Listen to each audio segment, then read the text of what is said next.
about them tomorrow night.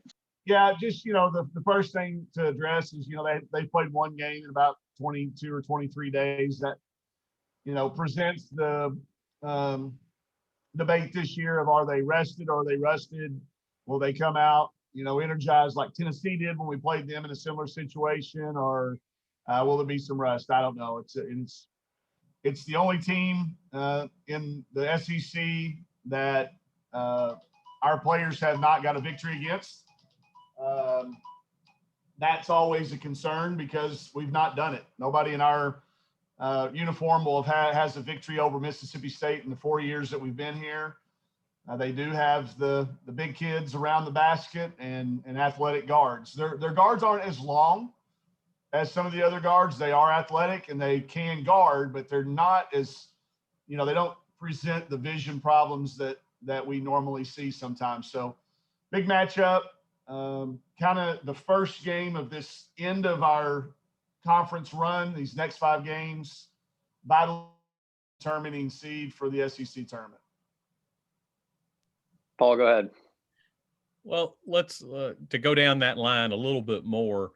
Do you see the start being more important for your kids, with them being maybe kind of charged up and emotional to begin, or is holding on and kind of finishing at the end maybe even bigger, the fact that they haven't played much? Yeah. Which do you feel like is a bigger deal, I guess? I do hope we get off to a good start just for confidence wise, but you can't really talk a lot about that when you've been preaching for the last 6 weeks that every possession is the same.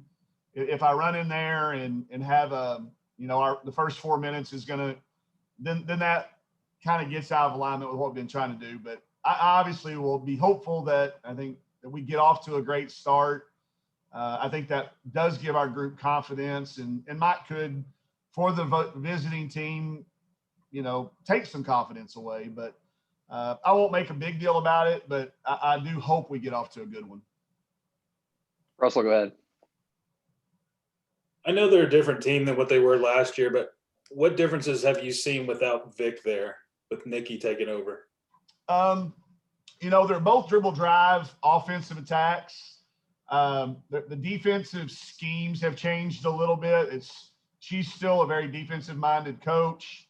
They will press. Their tactics are a little bit different. The way they guard ball screens is a little different than what they've done in the past. They don't take as many charges. That was always a hallmark and something that they kept charts on and things. They don't take as many charges, but they also don't get beat off the bounce as much sometimes for those charges to happen. I would say those are the two major differences. And then I think offensively, they will isolate mismatches with Rakia Jackson and Carter and their guards, Matharu and Mingo Young, and they've got the ability to do that maybe a little bit more than being a free-flowing, never know who's going to hit you type offensive attack. Keith he's a guy that we've talked. He was with Mike Bradbury at New Mexico back when we were all exploring the positiveness of the dribble drive. So he really understands it. He coaches it well, and there was a lot of carryover with that. But the defensive side, I think, is where the most changes you'll see. Alyssa, go ahead. Marquisha Davis played really well against A&M. What have you seen with her growth? Again, I know we talk Erin Barnum a lot, but she's someone, again, who you feel more and more comfortable putting out there. Yeah, and this is the time of the year when we strip away plays. Like our playbook is not as deep. The number of strategies we might be trying to implement are not as deep. So she benefits from that because she's a field player. She's not that A to B to C. She's make plays type player. And I think in games like that, and this is going to be one of those, like the Baylor game was, like the Maryland game was, there's certain matchups I think that you anticipate her having an impact on, and this is certainly one of them. And Erin as well. I think Erin can score around the basket on a couple of the matchups, even though she'll give up some size. But she and Marquisha's minutes will be very impactful for us because they play 8 or 9 kids, so we'll need to be able to do the same. Porter, go ahead. Coach, it seemed like Texas A&M really got in front of Chelsea and got some charges. Do you think that's what other teams are going to start kind of scouting on? And if so, what have you done to really kind of prepare Chelsea on her drives? Bob Starkey has always had the mantra of keep her off the foul line, whatever that takes. Whether that's taking charges or flooding the lane early to where she does have to give it up and maybe get it back. I think we just got to keep showing her film and show her that there are some times when maybe you can pull up and kick it out to save that foul. But boy, it's a really thin line to walk. The second you start doing that takes away the aggressiveness. I'm okay if she has 2 charges tonight. That's fine. You just can't have those other 2 reach-ins.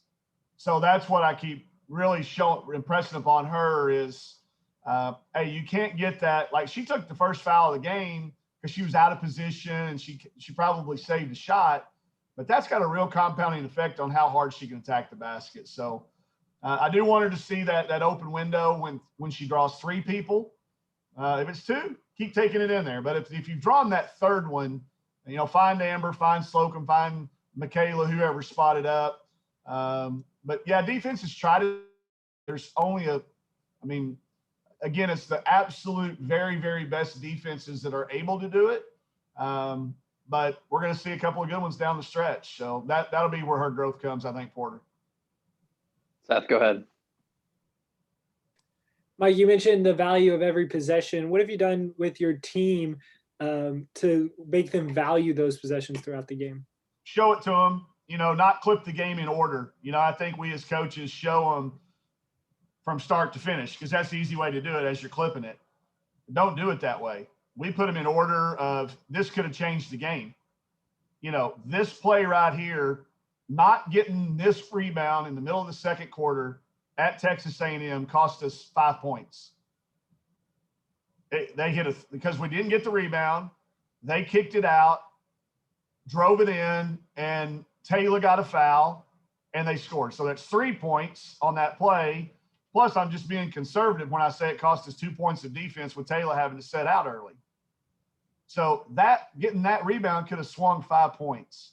So we put them on the film in order of impact and fixability. Hey, if it's a rebound that, Rakia Jackson jumps up and gets at a higher point than any of us can jump, no problem. But if it's a loose ball that came our way that we didn't try to get and they tried harder to get, we got to get that fixed.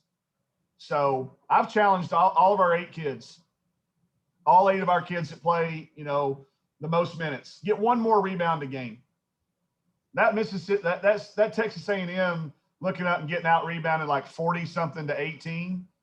That one stung the whole way home because I think there were 12 balls. I think we found 12 that we had just as good a chance of getting as they did.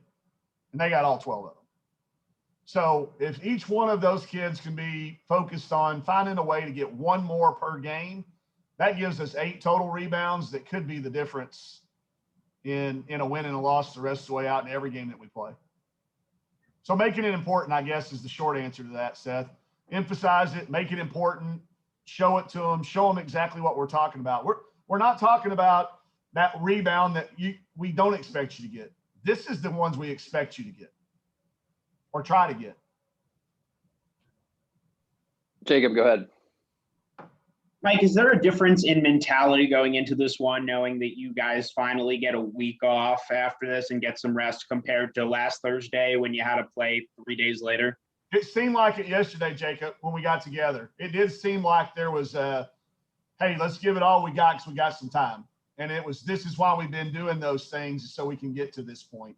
So I felt that a little bit yesterday. That's a good thing to have pointed out. I probably didn't notice it yesterday, but looking back on it now, yeah, there was a little bit of that. And we didn't really prep yesterday. Yesterday was more of an us day, work on the things that we need to do.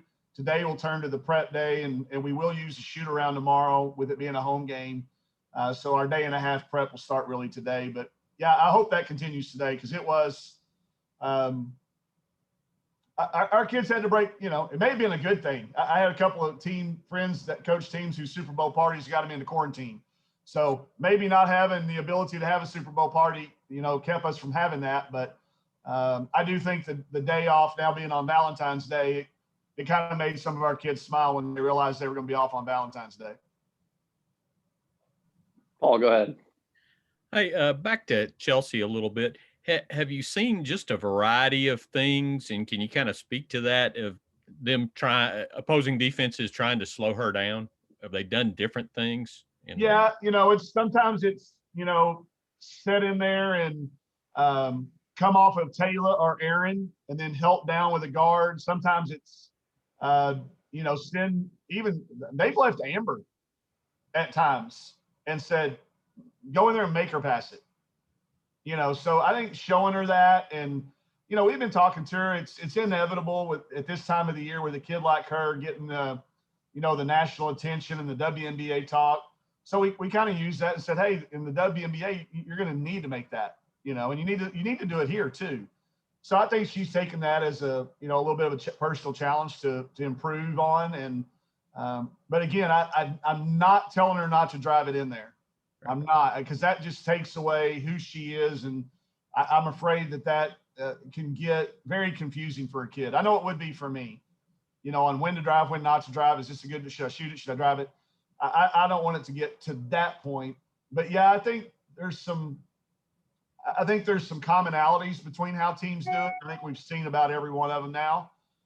So we should be being able to make some, better decisions with it. And still be aggressive, still make aggressive decisions and fix one a game. And that could be the difference. Sure. Russell, go ahead.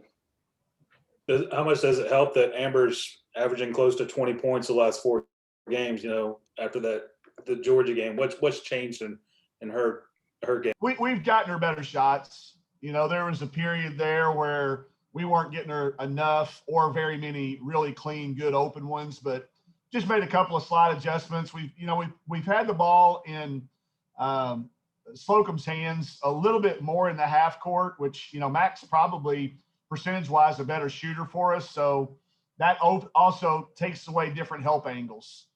So Amber shooting it, not only the percentage, but where she's shooting it from too. I mean, you really have a long closeout. If you're going to be in there trying to clog the paint on a drive by Chelsea or by Mac or by Slocum, man, that's a really long closeout. So, but she's done a really good job off the dribble too. A lot of times a big kid will run out there and try to take her shot away on that closeout or that switch. And she's been really good at shooting that little mid-range pull-up shot. She's got such a quick release. That's where her, shot being a little unorthodox helps her. Because it's not as high, she can get it off from a little bit lower and create fouls. So I think that's helped. I think it's helped all of our spacing. Our offense has been pretty good.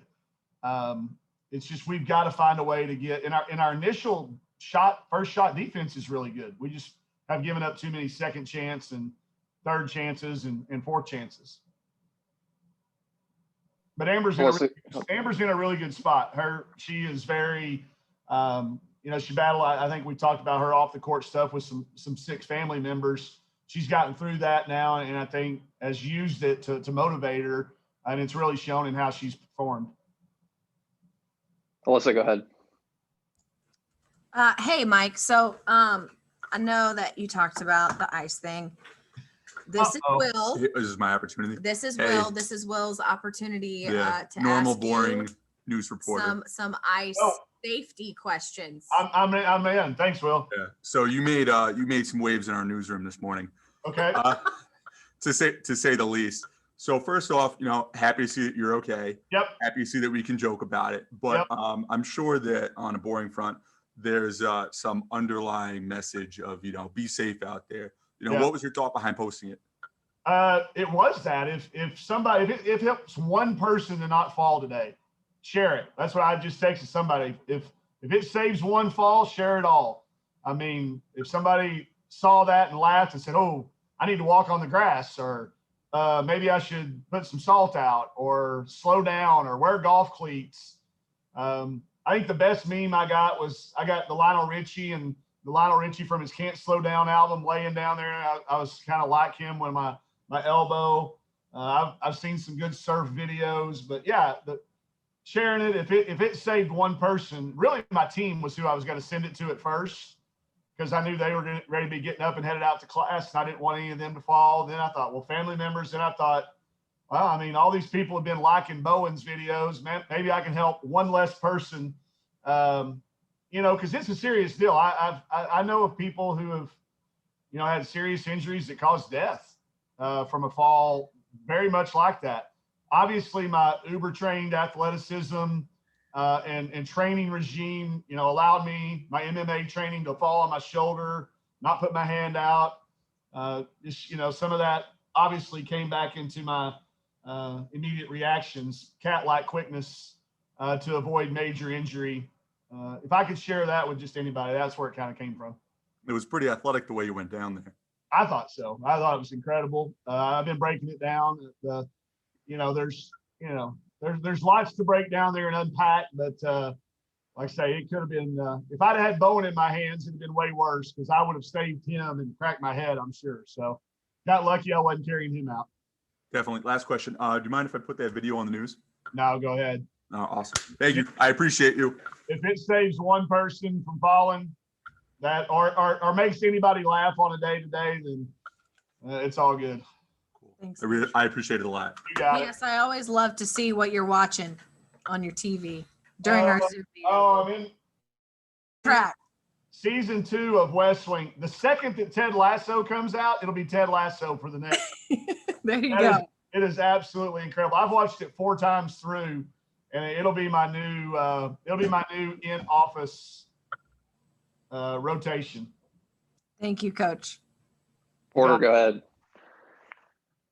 So, Coach, did your experience and mime help you not say anything audibly that could be shown on that video? No, I would definitely. I'm going to thank Nick Penalto publicly later for not installing microphones on those outdoor cameras, because it would have not been allowed to be aired, I'm sure, on the news had their audio been on there, because I get a little too reactive verbally. But yeah, it probably would have been comical, but not worthy of saving anybody from falling.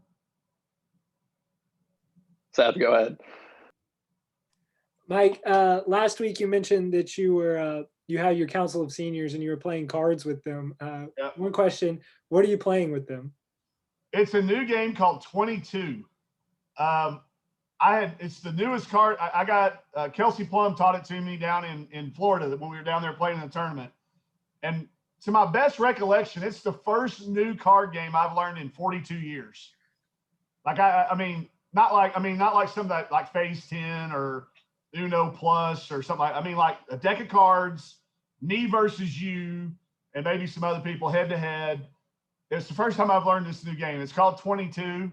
And I taught it to them back at the first of the year, and not the first year, but the first of this 2021 year when we started meeting.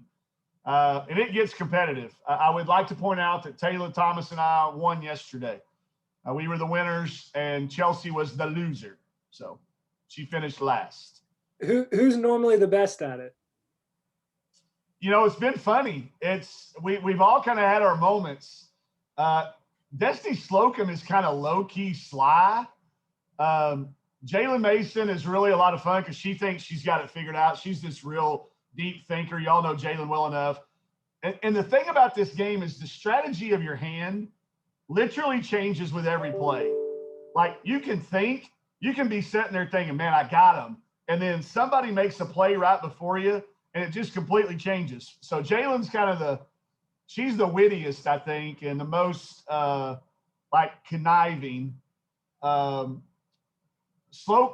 Ramirez is very, she's like this on the court too. Like she's always kind of like, if it was a poker match, she's like trying to get reads on people.